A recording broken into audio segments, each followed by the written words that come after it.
Hello again. It's time for another segment of Show and Tell. So, in Pastor Doug's office, you come into my office and you will see this. It is a model of a leaf cutter ant, and I'm thinking I got this maybe in Ecuador on one of the mission trips, one of the construction mission trips.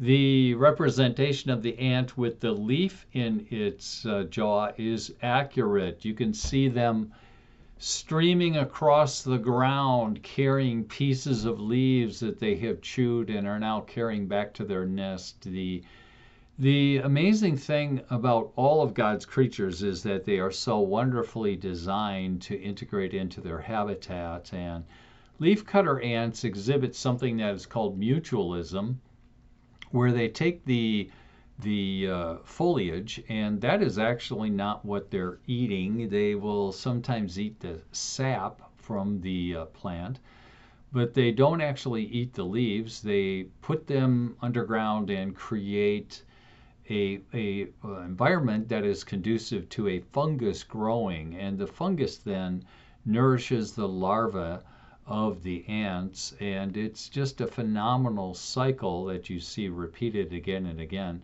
Another creature that really amazes me are termites, and the way they build these so-called termite mounds are actually like bug skyscrapers, complete with ventilation systems and temperature controls. It's astounding how precise all of that is.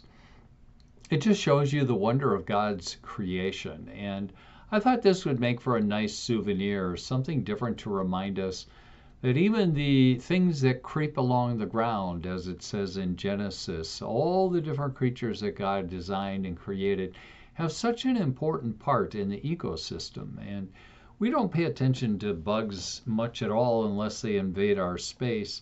If something is in our home, we are disgusted and try to eliminate it. But so many of these creatures are necessary for the ecosystem, for the balance of life. And we should rightly find them fascinating. I remember the Bible, one of the Proverbs, I think it is, go to the ant, O sluggard. In other words, learn not to be a lazy fool. Be industrious. And just as an ant can carry 20 times its own weight, we should be carrying our burdens, our loads. We should shoulder what God has given us to do as responsibility. And so there's a lot of lessons from the humble ant. And if you come into my office, you will be able to see this model of this ant, among other things. Blessings.